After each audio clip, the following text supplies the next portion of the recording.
What's up, friendly neighborhood nerds? If you want to hear interviews from industry pros, get first looks, and have access to endless comic content, wake up. Please wake up. You're in a coma. Your mother misses you. What's up, friendly neighborhood nerds? This is Judah Rad, and I'm here with Robo Strange and Respawn. Today we have a very, very special guest. He's written some of the biggest fan favorite characters in both Marvel and DC, including Lobo, Sinestro, Venom, Magneto, which is my favorite, Captain America, and Deadpool. He's worked with all the publishers. You name it, he's done it. This guy writes a lot of comics. Welcome to the show, Cullen Bunn. Thank you so much for being here. How's it going? Thanks for having me. Yeah, thanks for having me. I'm looking forward to it. How are you going in this weird-ass 2020? I am going as well as anybody else. Nice. I mean, I guess, look, I think we can all complain plenty, but doesn't it feel a little disingenuous to complain these days because everybody else is having a rough time too? So. Yeah, that's pretty true. Yeah. Yeah, and we're mostly pretty fortunate compared to how some people are doing. But yeah. It's it's been a tough year, but it's been a lot tougher for many more people. So Yeah. Couldn't agree more. So let's talk about Valiant a little bit. Last year you wrote Roku and Punk Mambo, and then at some point your Shadow Man series is going to drop. Pretty exciting. So between Punk Mambo and Roku, which of those characters did you enjoy writing more? And also, as a follow-up, which one of those two characters would win in a fight? It's I enjoyed writing Roku, but there was no comparison as far as Punk Mambo goes. That character was right in my wheelhouse in terms of what I wanted to write. I wanted to be able to do sort of a John Constantine character, and that gave me the opportunity to do that. And I'm definitely holding out hopes for more Punk Mambo down the line. Did you kind of insert some like Joan Jett into her character? I'm just wondering.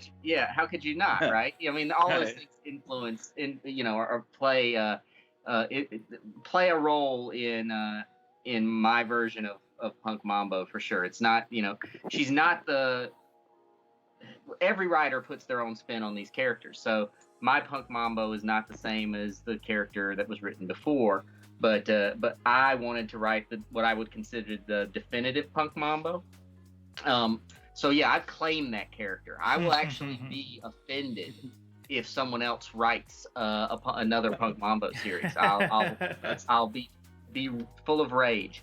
And yes, as far as who wins in a fight, I think Punk Mambo's got to win. I mean, she has the full force of magic on her side. She can, and Roku's awesome, but Punk Mambo's gonna take her in a fight. Punk Mambo's a lot better. Roku is sort of cunning and can be diabolical, but Punk Mambo's just pure mean. She can just, she has that mean streak she can pull on. So there you go. All right. Well, you heard it here first, folks. So let's talk about Shadow Man. So the voodoo. This is going to be your second time dealing with voodoo elements. So the thing with Shadow Man, sometimes it feels like it's been a title sort of at war with itself. Like, I was a big fan of Justin Jordan's run, and I kind of wanted it to be longer. And then Peter Milligan, nothing against Peter Milligan, but it was such a drastic departure from Justin Jordan's that it was kind of hard for me to like adjust to the change in the way the character was being, the story was being told. So what I'm curious with you is it kind of a challenge? Do you see it as a challenge to kind of put this character back together or approach this character? Well, I definitely see it as an opportunity because I kind of feel the same way. I feel like Shadow Man and a lot of the elements that sort of orbit around Shadow Man have just gone in so many different directions and different writers. Just like I was saying, everybody has a different take on a character, but they've just taken them and they took the ball and they just ran with it in crazy directions sometimes, which I can enjoy. I can like that. But when I was given the chance to write the character, I wanted to put my mark on it. I kind of wanted to take I am going to take Shadow Man in a direction that hasn't been done. with the character. I think because he's always been a superhero who deals with horror elements. Mm-hmm. But I'm going to really lean into the horror elements with Shadow Man. I want him to be, the stuff he's dealing with, he deals with some horrific figures and horrific entities. And I kind of was given this great opportunity because at the end of the last Shadow Man arc, Shadow Man has the Shadow Loa, as you know, that kind of gives him his power. Mm-hmm. But at the end of the last arc, he's in a new place with that Loa. He's almost come to grips with it, and it's less of an adversarial back and forth, and they're more working together. They're more fully bound. So I took that, and Shadow Man, it's a slightly different Shadow Man than you've seen before. He has different abilities, and he's absolutely on a different path. He's always been in New Orleans before, and while the book does start in New Orleans, this is a globe-hopping book. Shadow Man's going to be all over the place. He's going to be seeing different places, interacting with very different threats, and in addition, while there is sort of an overarching story, there's an overarching story that's playing out. Every issue is its own individual story. So like Moon Knight, kind of. Yeah, very much like Moon Knight, especially in the early. I mean, eventually, the more the overarching story sort of surfaces, it's going to have to kind of become more of a an issue to issue thing. But the initial several issues are all very much. They each have a beginning, middle, and end. They each have hints to the overarching story. But I really feel like a reader could pick up issue 3 of my Shadow Man run and know who Shadow Man is, know what he's about, and can enjoy that book without reading any other Valiant book. I love that. That's great. So I mean, and I think longtime readers will see that I'm trying to honor what's come before, but to some degree it's a little bit of an old school approach because I wanted new readers every issue. If they pick it up, they can enjoy that book and know what's going on, and hopefully they'll pick up any issues they missed and continue on with it. But yeah, every issue is like it's a different horror story featuring Shadow Man. I don't know if you're allowed to tell us, but do you have anything planned with regard to like crossover events or with your run? Anybody we can expect to show up? So the Shadow Man run that I'm working on, you'll see some characters who have appeared in other in other books, but I don't have plans for any of the major Valiant players, at least in the initial 12 issues I've got planned out. No other major Valiant player shows up. I'm introducing some characters that I think will become major Valiant players, especially major Valiant villains. But I can also tell you that Dennis Hallam and I exchange messages on a daily or weekly, but at least a weekly basis about, he's writing X-O Manowar, and we have thoughts on what an X-O Manowar Shadow Man crossover would look like. And we've definitely gone to our editors with this concept. We've been knocking on doors, and we're hoping that we can bring that to life, because we have something big that we're cooking up that we think we just have to sell editorial and the Valiant higher ups on the idea. That's so badass. So all we got to do is spam Heather and Lisa. Just blow up their Twitter and just tell them. You really should take the advice of Cullen and Dennis. Primarily Cullen, because Dennis is a bit of a jackass. But write this down. Primarily Cullen. It's a jackass. Okay. Yeah, there he is. That's his. I mean that in the fondest possible way. I know. And he would say the same about me, I'm sure. Funny side story. I've been a fan of his for a while, and I just learned his last name was Hallam. I thought that his name was Hopeless for years. Well, yeah, I mean, I think that's what he went by for many years, and and I think he's trying to make this transition to Hallam. It's not going, so I still call him Hopeless all the time. So it's a tough. I've known the guy for so long now. It's tough for me to call him anything other than Hopeless. So right on. That's actually how we interact with each other too, so that makes perfect sense to me. I'm going to move us into Marvel. When we started planning this interview, I am kind of the indie girl out of the three of us, and so I'd read all your Image, Aftershock stuff, loved it. And then we were like, no, we want to talk about all this other Marvel stuff. So I was like, okay, I better go read As Guardians of the Galaxy from 2018. And Mateo's fucking drawing is so, like, I know he's like critically acclaimed and whatever, but fuck, that was amazing. So you're no stranger to writing around major Marvel events like Fear Itself, Fearless, later Infinity Wars, War of the Realms. I was looking on Reddit when we were researching this, and you did an AMA about 5 years ago talking about how you had story Bibles, and that's how you keep your things straight. How do you do it when you're doing like massive events like that with Marvel? Is it challenging to write titles that are so tie-in heavy? Is there a lot of coordination? Yeah, it's remarkable any of those books ever come out in any way, shape, or form, because you get notes on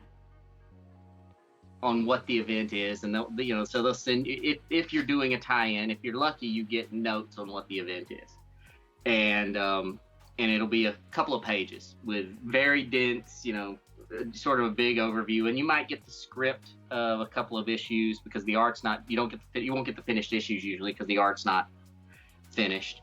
So you'll get script and you get notes, and then you just have to, it's kind of a matter of using gravity, friction, and faith, and hoping that you've got it right, and you just go forward. And As Guardians of the Galaxy is a great example, because I pitched that book years ago. I mean, years. Like when you wrote the Fearless, or? Well, it wasn't quite. Well, I wrote the Fearless, and then I did Fearless Defenders, but it was a little bit after Fearless Defenders that I pitched As Guardians of the Galaxy. And it looked different from what actually came out, but it was years. I mean, I would have to track down the email that I sent to the editorial team suggesting it. But when it finally came up, they said, yes, we want to do it. And it's going to be part of War of the Realms. Wait, did it start with War of the Realms? Started with Infinity Wars, led into War of the Realms. It's going to start with Infinity Wars. I was like, okay, that's great. And then we're gonna do War of the Realms. Like, all right, that's great. And then they told me, well, also, and spoiler alert, Valkyrie's going to die, which I did everything in my power to save Valkyrie. I wrote email campaigns. I talked to Jason Aaron. I was like, we've got to save Valkyrie.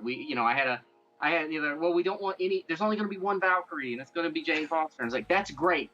Valkyrie will no longer be a Valkyrie. She'll go by the name Asgardia, and she'll be her own, own hero. I really fought to keep her alive, and that because I did not know until maybe 4 issues into Asgardians of the Galaxy that she was going to die in a couple of issues. So those are the kind of things that kind of throw, speed bumps in the way, and so I had to readjust and figure out what am I going to do about Valkyrie? She's going to die, not in the book she's a star of. Mm-hmm. Yeah. And I have to figure out how to handle that. And, sometimes you win those fights and sometimes you don't. I mean, same thing happened with X-Men Blue. I got a call and they said, we're going to wrap X-Men Blue up in another series that you're not writing. And also, we don't want you to put the X-Men in your last 4 issues. So So imagine that. There's an X-Men series, and there's 4 issues not featuring the X-Men. Jeez. Imagine how terribly, terribly awful that would have been. Yeah. So that was a fight. I put, I had to fight for to be able to tell the story and try to figure out a way to wrap that series up in a way that made sense, knowing that it was going to go off in whatever happened in the other miniseries. That had to, I had to set it up to go there in some way.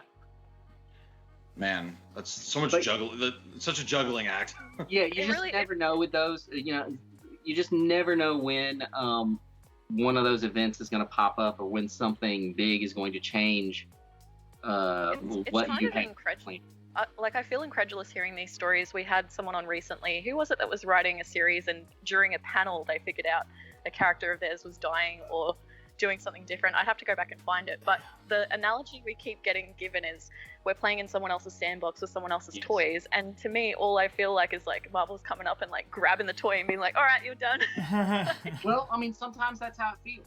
I mean, I mean, but that's the nature of working with the long-standing universes with dozens of different titles that feature the same character in book after book after book, and many creators and editorial teams working on them.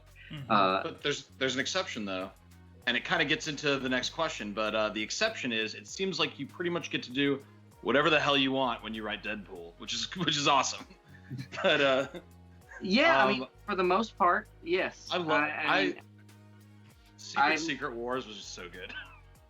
Yeah, I mean, Deadpool was sort of an outlier for me, but even that eventually, there's this philosophy out there of once a writer has written a character, they don't want you to write them again.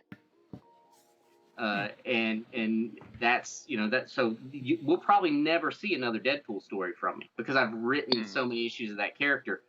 It's smarter for smarter in quotation marks. The publishers feel it's smarter to use bring different writing teams on, because it brings, in their minds, it brings a different it brings a sense of freshness and something new, and readers will buy that, even though who knows if it's good or not. I don't know. I'm sure it's great, but yeah. So the chances of me writing a Deadpool comic again are very slim. The chances of me writing an X-Men comic again are almost non-existent. And it's just, it's because I wrote so many issues with that character. Same with Venom. I don't think I'll ever write another Venom book because I wrote that character. And that's just it's been an unspoken fact of writing comics for a long time, but a lot of creators are starting to see it. All right. But I would love to, and I would love to write more Deadpool. And yes, I got away with a lot of weird stuff on Deadpool. It was a lot of fun. But it was fun. Yeah. But Deadpool's not your only big character. You also wrote a lot of Venom. When we're talking about Marvel. So I was reading through Agent Venom, and I'm just going off of the visuals here. I wasn't sure if I was gonna like it just because of how Agent Venom looks, and I was like, such a departure. So I started reading it, and I'm like, okay, this is dope. And one of the things that I really liked about it was like the body horror that you and Declan Shelby kind of like brought to the story. And I feel I wouldn't really see that again until Donny Cates and Ryan Stegman. What that level of body horror, that grotesque, that kind of imagery, was that like your call, or was that editorial, or was that all Shelby? How did that go? No, it was pretty much Declan and me wanting to do the stories, to do the story we wanted to do and to portray Venom the way we wanted to. And it was so early in my career, really. I was just, I didn't, I wanted to do sort of a darker take on Venom from time to time. And when you think about the character of Venom, it's always shocked me, that, so we've got Venom and Eddie Brock, let's say Eddie Brock before Flash is in there, and the head will just open up. Where's Eddie's head? What's happening to him? It's in his mouth. Right. It's in his mouth somewhere, I guess. Yeah. So it, and then we have characters like Carnage, which the symbiote is like at a cellular level, and is that happening with the hosts? It happened with Venom. So there's a lot of potential, fleshy horror in there, and I'm a fan of those kinds of stories anyway, and that kind of portrayal. So that was Declan and me just saying, what would this look like? Right. And there were a lot of little, little things we did that we really liked. It's odd that it's funny the little touches that I still think back that, oh yeah, this is the thing one of the things I liked best about Venom is he has these guns. Where do those guns go?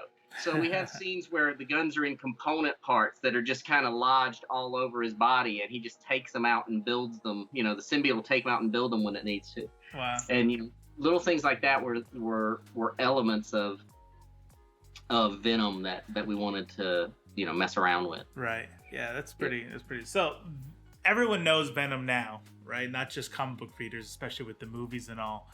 If Right. you're given the power, how do you introduce? If you're familiar with the Sony Spider-Verse, how do you introduce Flash Thompson's Ancient Venom to the Sony Spider-Verse?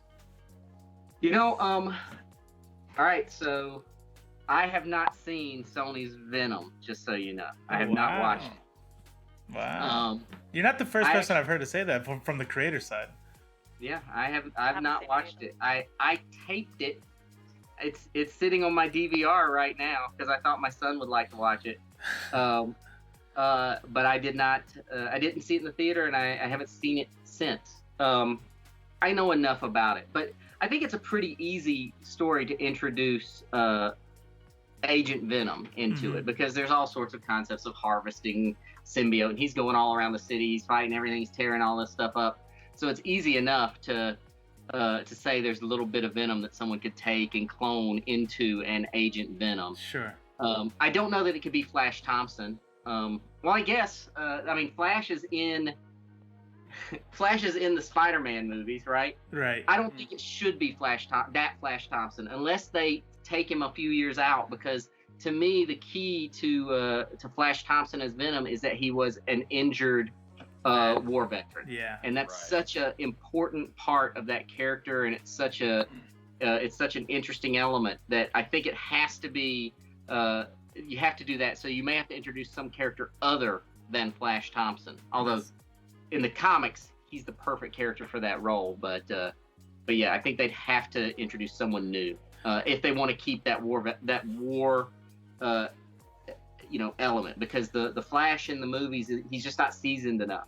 I mean, maybe who knows? I mean, it's been a couple of years since the movie came out. Maybe he joined the military and he got hurt really bad. Then maybe. Sure. But before Judah takes us into the X-Men, I have to ask, how do you feel as a longtime creator? How do you feel about comic book movies now, like MCU, Valiant, whoever? Even though I didn't see Venom, I mean this is terrible, and I really want. Venom may be the only comic book movie I haven't seen. When I think about it, I'm trying to think of the stuff that's come out. Oh, I haven't seen Shazam either. I haven't seen Shazam or Venom, but and it's not that I just don't want to watch them. It's just I haven't. I don't have that desire. I don't have that need to see it right now. The Avengers movies, yeah, I had to go. We went and saw those opening day, and I think it's awesome that these movies are so prevalent and so well received.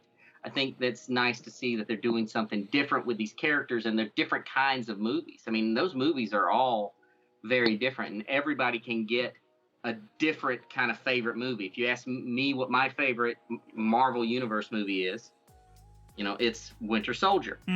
But, you ask someone else and they're going to say Guardians of the Galaxy. And guess what? Both are great movies. That's right, there's been a few that I thought are clunkers maybe, but, even the clunkers have been kind of fun. Right. Yeah.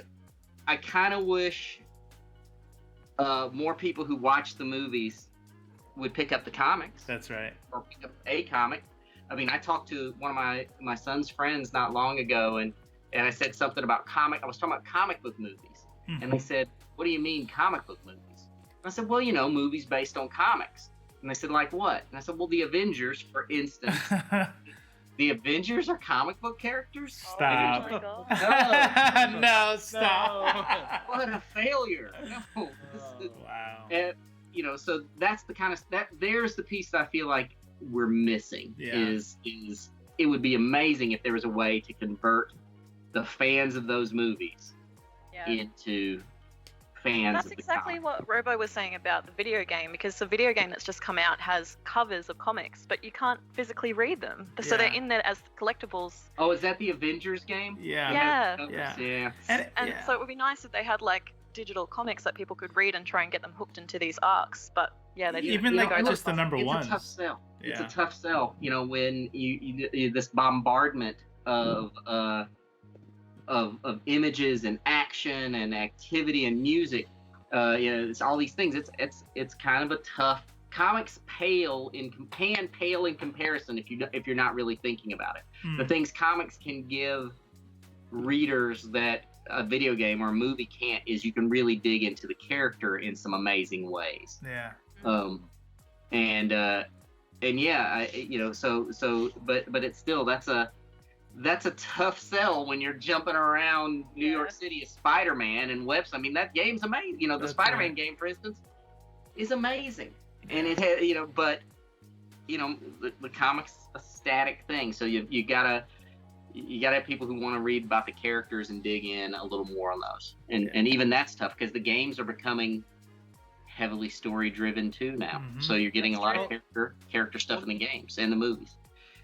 One thing that comics have is they're not they're not limited by a special effect budget. You know what I mean? A comic that destroys the world 5 times in a row isn't going to cost more to make than a comic that shows 2 people sitting in a coffee shop. Yeah.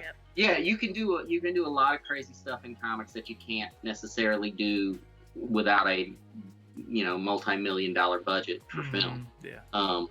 Although let's be honest, they did Crisis on Infinite Earths on TV on a TV budget, and they did all these crazy things, which I thought when I heard it announced, I said to myself, "That's impossible." First of all, it's impossible. Right. It's just not going to work.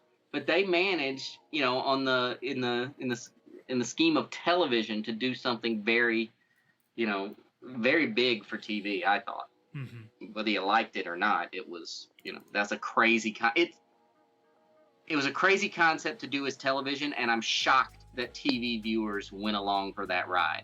It was, it seemed like the kind of show only comic book fans would really stick with. It did pretty well. So you wrote you've written quite a few mutant titles. You're definitely a mutant guy in Marvel Comics. Full disclosure, my favorite is Magneto because it was like Magneto Punisher. Yeah. Kind of, it was just really cool, and I like that kind of like dude killing a lot of people kind of thing. I Are you okay? Are you okay, Julie? Is this a No. Yes, I'm okay. But you wrote it. You were writing at a weird time. Like I like your Uncanny X-Men. And I like what you did with X-Men Blue, but I feel like the landscape was not very accommodating because they had the mutants in like limbo, and it was just it felt like Marvel was kind of trying to bury mutants to make way for more Inhuman-based stuff. Was that a challenging time to write X-Men? Yeah, it was definitely a strange time, and there was a lot of stuff going on behind the scenes in terms of their plans for the X-Men and things that were coming up. And we were at least during a big portion of that time, we were kind of in this weird holding pattern where we knew another writer. It was the worst kept secret at Marvel. They kept saying, we have someone else coming. We all knew it was Jonathan Hickman. Everyone knew it was Jonathan Hickman, but none of editorial wanted to say, Jonathan Hickman's coming on to do this. But we all knew. I mean, to the point that at X-Men retreats, we'd say, well, when Hickman comes on, and they were like, what do you mean? We don't know what you're talking about. Yeah. So it was a weird time, and, there was, they were trying to make something. Obviously they were trying to do something with the Inhumans, and they wanted the Inhumans to really catch on. I don't think they were trying to bury the X-Men so much as they really just wanted, they didn't at that time own the X-Men, own the movie rights and things like that to the X-Men. It was a tough time in terms of selling the concept of new mutants, of a new mutant character. It was a lot easier to sell the concept of a new Inhuman character because the Inhumans were all Marvel. But we came in, we tried to do the very best we could with what we had. When we came into X-Men, when I came into Uncanny and Dennis was doing new X-Men and Jeff was doing extraordinary X-Men, we knew that there were Terrigen clouds that were supposed to be rolling all over the planet.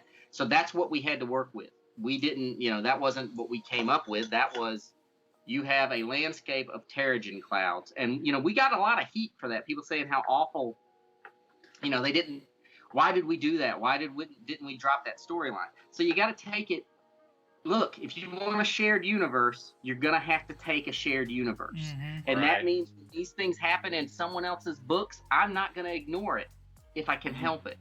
It's my job. It's not my job to ignore it. It's my job to say there are Terrigen clouds in the Marvel universe right now. And that impacts mutants. I can't help you. That's the story. I can't just say it's, never going to happen. Yeah, you only have so much control. Yeah, so you tell the best stories you can and do the best things you can within that sort of framework. And yeah, Magneto didn't have that at the time. It was, Magneto was a little more open, although the world was going to end. So I did have that big moment that the world ends in Magneto. It was right before Secret Wars. Right, it was right at Secret Wars. So you have to kind of play in that, that sandbox too.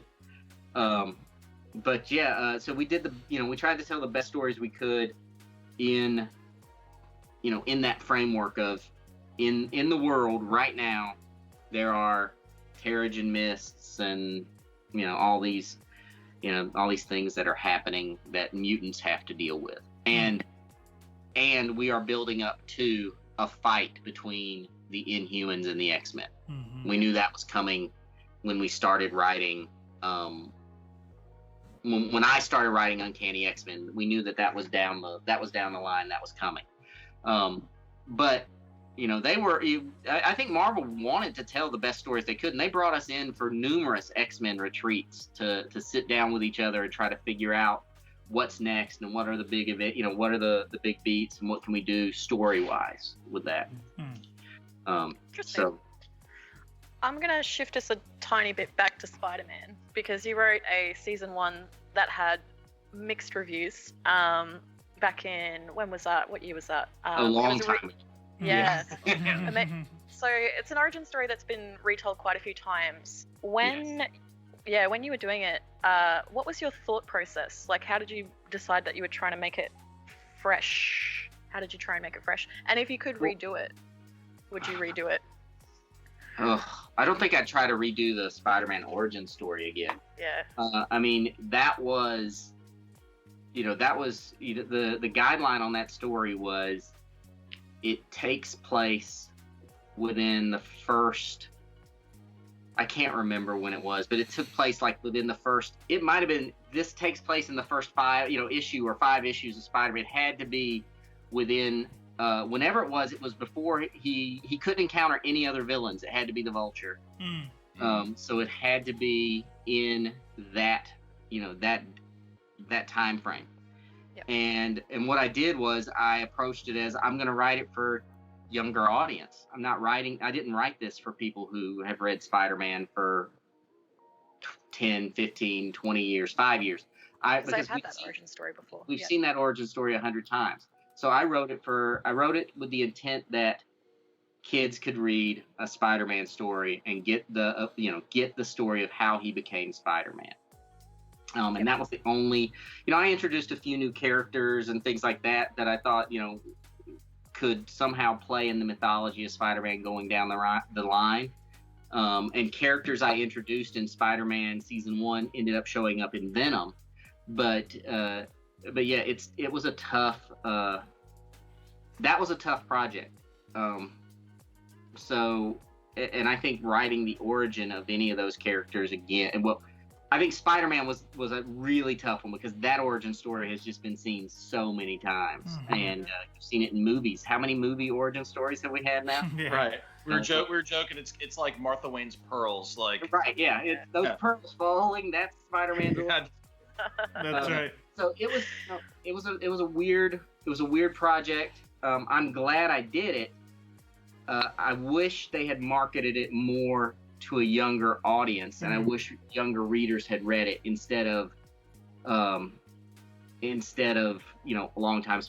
sell it to longtime Spider-Man fans. Because I remember being at a convention right after they announced it, and this guy came up to me, and I didn't have many books out at all at the time, and he came up and said, I want you to convince me to read Spider-Man Season 1. I've been reading Spider-Man for 30-something years. Convince me to read Spider-Man Season 1. And I was like, don't.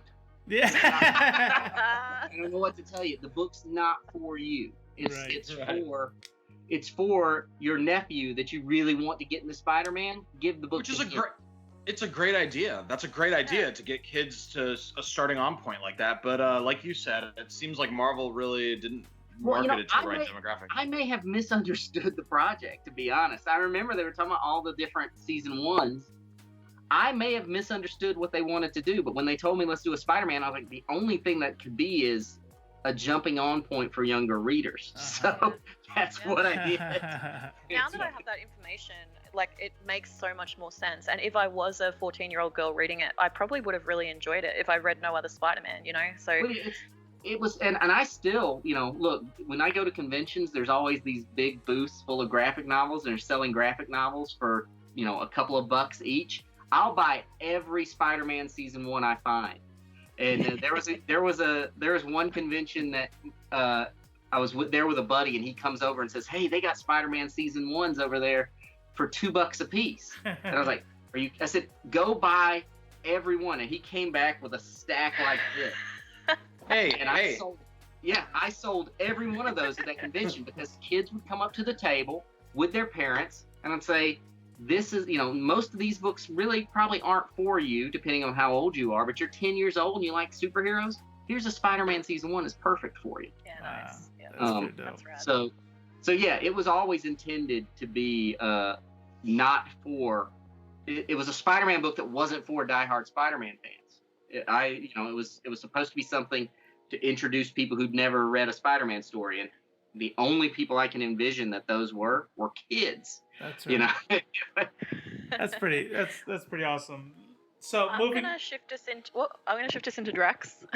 Is that cool? Oh yeah. I should probably be on the right spot, and I'll edit this all out. No, cool. No, you're fine. I was just curious. I wanted to ask Cullen because you wrote that Drax title in 2016 with an MMA fighter, CM Punk, Yes. which just blew all our minds. And we wanted to know, so like the story, for anyone that hasn't read it, you've got like very big, thick boys violently tearing across the universe. It's got like Guardians, classic silly humor, epic fight scenes, aliens. When you're writing with an MMA fighter, how does that work? Well, it's interesting because CM Punk is a huge comic book fan, and you know I've co-written many books over the years, and it's every time is a different experience. Sometimes it's only co-writing in in the sense that you have a conversation and then you go and write the story. And I thought going into this, I was like, because I had not met him at the point that I was offered to do the book. I had not met CM Punk yet. So I wondered, okay, is this really going to be a co-writing situation, or is he just gonna, we're gonna talk and then I'm gonna go write the story, which would have been fine. I'd have been fine with that. But he absolutely was in it every step of the way. I mean, nice. Every issue that came out, every 20-page issue, he wrote at least 10 pages. He scripted 10 pages of every issue. And we talked about what the story was going to be. And we would kind of go back and forth on phone calls and emails. And then I think I would outline, I would put whatever we talked about into a formal outline, only because my outlines are great. I mean, I do really good outlines for comics. So I would put them into formal outlines, and then we would just say, we'd get on the phone and we'd say, all right, I want to write pages 1 through 3. You want to write pages 4, 5, and 6, and we just break it up. Would it be breaking up by fight scenes? Because I noticed that there was kind of some MMA style moves in the comics. Like, did he have much to do with that, or? I mean, I would say we wrote equal amounts of fight scenes. I think maybe I might have even written some MMA style stuff in there just because I was like, okay, CM Punk's writing this. He's got a certain fan base that's going to want to see it. But no, I mean, he was not necessarily writing all the fight scenes. He wrote, I can't. It really, in terms of all my collaborations with different writers, that was a great, very equal collaboration. Each issue, we were trading stuff back and forth. Sounds like a fun one. Sounds like a fun one to have done. Well, it was also, it was to me, Drax is such a fun story. It's because we veer into some really ridiculous concepts, and a lot of those were Punk's ideas. But wow. we veer into a lot of really silly, ridiculous concepts. Fin Fang Foom shows up in the issue. That was CM Punk. He wanted. There was another villain he wanted, and Marvel wouldn't let us write that villain in the series. And I can't remember who that villain is now. But it ended up being Fin Fang Foom because we couldn't use the first. Oh wow. So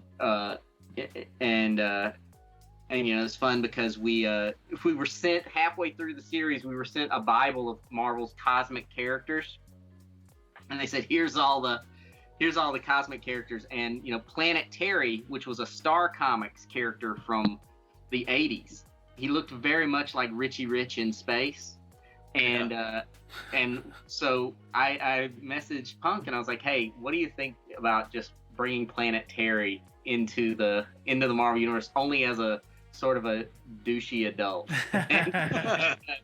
And he was all in it. There was really nothing was off limits in terms of the kind of stories we wanted to tell and the things we wanted to do. So that's a fun, fun project. Did he teach you any moves? No. He's gonna teach me. I mean, he's gonna break me if. He did not teach me any moves. I mean, I take martial arts now, and he's very encouraging of my of me taking martial arts. But he's more interested in the fact that my son is taking martial arts, and my son is much more, he's much more progressed, way past where I am. So, They do that. So no moves. No moves. So closing up our journey through Marvel. Real quick question on Darth Maul. If there's one thing I know about passionate Star Wars fans versus just the normal ones, they can be very hard to please, and sometimes they carry and sometimes they carry sharp knives. You can just take Star Wars out of that, and it's just fans. And that's not comic fans. That's fans of anything. They all are very passionate. You're right. So, you're right. And God bless their passion. How did social media receive Darth Maul? I feel like it was pretty positive. I don't remember any negative backlash on any of my Star Wars stuff. I mean, sure, there's always going to be some people that may not like what you did with it or whatever, but I don't remember any negative backlash. I only remember positivity around the book. That's good. That's good. Sometimes we hear I thought it was pretty cool. Coco didn't really like it, but that's bad. Sometimes we see stories that we really like, and then all of a sudden we'll hear this but I got like 3 death threats over it, so it's weird. So no, I've had a pretty a pretty good run in terms of that. Definitely there are some characters that I've written that I've gotten more negative feedback, or story arcs I've done where I've gotten more negative feedback than others. But Darth Maul, I've only done Darth Maul, and I did a Star Wars annual, and it was all positive from the very get-go of the book, which I was working with Lucasfilm, and going in, I wanted to write a Star Wars book because I love Star Wars. Yeah. I was excited to write Darth Maul because I felt like if I wasn't writing Vader, Darth Maul was the character that's made for me, and there's so much potential in Darth Maul. And I don't love the original, the prequel movies aren't my favorite because that's not what I watched. That wasn't my Star Wars, when I was a kid. Right. But Darth Maul's absolutely the coolest part of the Phantom Menace. Absolutely. So then let me ask this: Darth Maul versus Boba Fett, who wins? Oh, come on, Boba Fett. Boba Fett? I thought that was your answer. No, Boba Fett doesn't win. He just gets knocked off into giant snake monster. Judah, would you like to respond? No, I'm just kidding. I love Boba Fett. Listen, I love Boba Fett, and if I could have written a Boba Fett series, it would have been awesome, and he would have been the coolest Boba Fett that there's ever been. But let's be completely honest with each other here, folks. Buckle up. Boba Fett's not even the coolest of the bounty hunters anyway. Right. That's right. That's IG-88. I'll tell you what, when I saw Empire Strikes Back in the theater, that small scene where the bounty hunters are standing around that ledge, that's the coolest scene and when I saw it, I was like, that's the coolest scene of any movie. That was my Citizen Kane. I was like, that's it, where you see those monsters and robots. They were amazing. Yeah. But no, even IG-88's not the coolest. Cad Bane is the coolest Star Wars. Oh, yeah, nice. Because He's not even. He's a He's not even redneck in that kid. scene. He's not, and he should have been. They should have. Yeah. That's what they should have done when they reshot those movies. They should have plugged. Super yeah. I should have guessed that because you're really into westerns. Hey. I do, and I love Cad Bane, and that's why he's in Darth Maul. Yeah. Nice. But no, I mean, all the bounty hunters really are cool. And I have a Boba Fett figure over here on the wall, so I do love. I love Boba Fett too. But Darth Maul would chop him into so many little pieces. Yeah. Come I love on. that. This is like, you know, my son and I have discussions about Darth Vader and Kylo Ren. Mm. And my son's like, well, Kylo Ren would kill Darth Vader in a second. I'm like, what are you talking No. about? No way. He's not even close. I disown you and disavow You are going to military school. Is that why you started doing martial arts? So you could battle it. All right. But you know, I remember when those prequel movies came out, I remember going to a comic shop and I was talking to someone and they said, well, those Jedi are so much cooler than Luke Skywalker. And I think I was like, oh, what are you talking about? That's What the fuck? Yeah, I was like, they were like, did you see how they were running and jumping? I was like, Luke doesn't know how to run and jump. He just walks in and is cool. He doesn't. That's right. He just walks in. He killed a monster with a bone and a door. Yeah. You know. Right. That's true. That's true. So true. DC, sorry, I'm going to shift us a bit. This is our last question for you. You've done a lot of DC stuff. You had a really complicated Green Lantern series, but today I want to ask you about Lobo in 2014 because it has one of the most epic intros to a comic book series I've ever had the pleasure of reading. I won't spoil it for anyone. It's fucking tits. You should go read it. Up until New 52, Lobo has always been kind of a parody of like 80s to 90s comic staples like Wolverine and Cable and stuff. Given how different that character is now, was the satirical aspect a factor to you at all when you were writing this title? I didn't lean into the satirical stuff as much because he was such a different character. And DC was very clear they wanted a very different approach to Lobo. And that wasn't my original pitch for the series.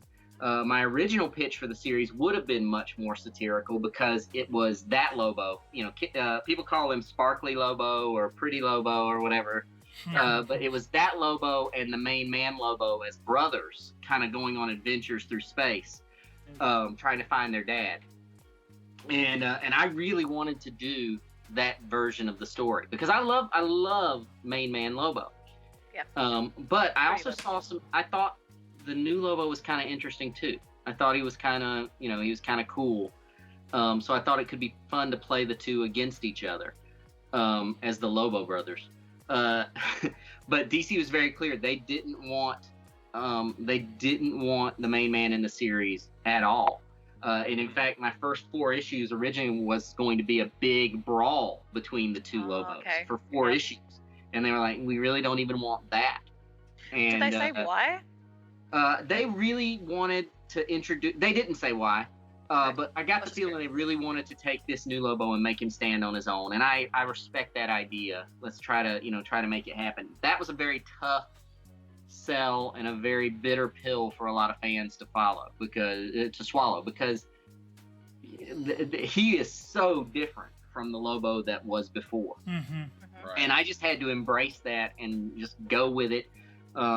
I mean, they really wanted James Bond in space. I kept hearing, let's do a James Bond in space. And I said, well, how about we do Malcolm Reynolds from Serenity as a contract killer? Let's do, because Right. I just couldn't see him being so suave. Right. I thought he Right. would have a little bit of a He's red quality He's to a him. rough biker guy. Yeah, so I made I kind of made him a little less, he's a little less smooth, so to speak, but he's still a lot smoother than the main man. Yeah. Right. Awesome. And yeah, I still love that rendition of that version of the character. And it's shocking to me how many people will still come up and say, I don't like Lobo, but I like He's that. kind of sexy. Well, no, yeah, like, Sexy yeah, he's Lobo, kind of. that's his name. It's sexy. Yeah. Lobo. Yeah. Yeah, he's I like. write what I know. Yeah, that's right. No, it's I like the character, I really do, and I would jump at the chance to write more Lobo. That character, Yeah. he's still out there. I mean, he's still around. That's right. And now the other Lobo's back again. It's a continuity mess if you really care about those things, but we figure it out. Right. The Lobo brothers would be still be a great series in.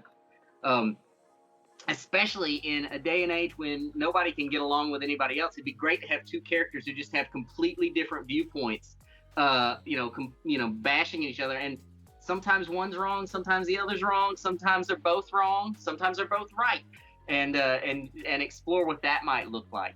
Because I think most people can anybody who has a family and has siblings can understand that you don't always get along with your sibling very well. Oh yeah. Makes sense. So that's my pitch for bring me back to Lobo, DC. Let's do it. Yes. Hashtag Lobo Brothers. There it is. The most hate I ever got at DC was from I guess it was an issue of Sinestro that Lobo was in. I don't think I got death threats, but I got a lot of snide comments. Well, they were more than snide. I got a lot of hate mail. There's an issue where I had Sinestro taking out the other Lantern Corps, the Red Lanterns and the Orange Lanterns and all those, and he brings Lobo in as his contract killer to kill them all. And he goes after the Red Lanterns, and in the Red Lanterns is this cat called Dexstar. So it's a cat with the power of Red Lanterns, and Lobo kills. Oh. That's the first rule of fiction. You can't kill the pets. Well, that's what I was like. I know that, but I thought, let me show everyone that Lobo doesn't give a damn about kitty cats. He will kill them just as quick as he'll kill anybody else. Do you have a fan mail address that I could write down? So what's really crazy though is he kills Dexstar at the beginning of the issue, and Dexstar's back to life at the end of the issue. Oh. And people are still mad. I mean, people were so mad. They were so angry about Dexstar. Yeah, that's awesome. That's awesome. And I wrote Aquaman, which I got a lot of hate mail for, and still Dexstar was really the one that just pushed him over. What happened with Aquaman? What pissed people off about Aquaman? Just in general? Aquaman was such a vast departure from what we had seen before with Aquaman, and that was sort of the directive. Is we wanted a very different Aquaman, and the story just and I was like, well, I'm just gonna go and I'll kind of follow in the footsteps of my favorite Aquaman story, which was Aquaman Sword of Atlantis by Kurt Busiek. And I said that, and Kurt was like, that was a huge mistake. People hated that story. I wish I'd have known that when I started. But it was just a weird book. It probably wasn't the right book for me to take at the time. And there were some weird guidelines, like Aquaman couldn't be in the sea. They wanted Aquaman on land, which those are weird guidelines. A weird guideline. So I had to come up with concepts that he could travel through any body of water to different places. But the big thing was that Mera, Aquaman's paramour, they wanted her to want him dead. That was my guideline. He had to be on the run, and Mera had to want him dead. And I had stories. I was like, okay, so what if she wants him dead publicly, but secretly they're working together? No, she wants his head on a platter. Wow. So I was like, okay, that's the guideline I'm given. I'm gonna go with it. And then and this is where we were talking earlier about keeping stories straight. Then Mara shows up in Justice League International as a hero. So how does that work? Because as soon as the character says, I want Aquaman dead, they're not a hero anymore. That's right. It's to be a hero. And I was like, I just don't even know how to manage this. And I believe the call I got was fix it. They just said, oh, we don't know, just fix it. No pressure. It's so similar to. I had to dig in and find in Mara's history. I'd never write this. I mean, typically I would never write the evil twin story, but Mara has an evil twin. So I was like, just pull her in, and so she's got her evil twin. But yeah, it was it just wasn't, and honestly, it just wasn't the best story. I'm not very happy with the way I like certain elements of it, but it was not. There we go. When we talked about Spider-Man, would I do it over? I would not do that story over again, because really, people wanted the great Jeff Johns run that came before mine, and I can't blame them. It's a better comic book than my Aquaman was. And I should have, when I started getting all those guidelines that just didn't sit right, I should have just said, it's just not for me, probably. But I didn't. So live and learn. Good learning experience. Yeah. Ladies and gentlemen, NBs, that is the talented Cullen Bunn. Cullen Bunn, thank you so much for joining us. We are really honored to have you today. Well, thank you, guys. I'm so starstruck. Absolutely. Listen, for those watching, that's not all.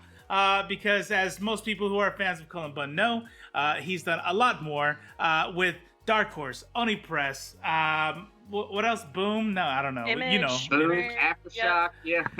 So we have a whole another episode planned to bring to focus on those sort of comics. Go ahead and give us a like, a subscribe, so that way, and ring the bell so that you're notified whenever we get episode 2 in. And we'll announce it on our Twitter whenever we know the exact date. Other than that, wear a mask, wash your hands, and stay socially distanced. And don't forget to vote.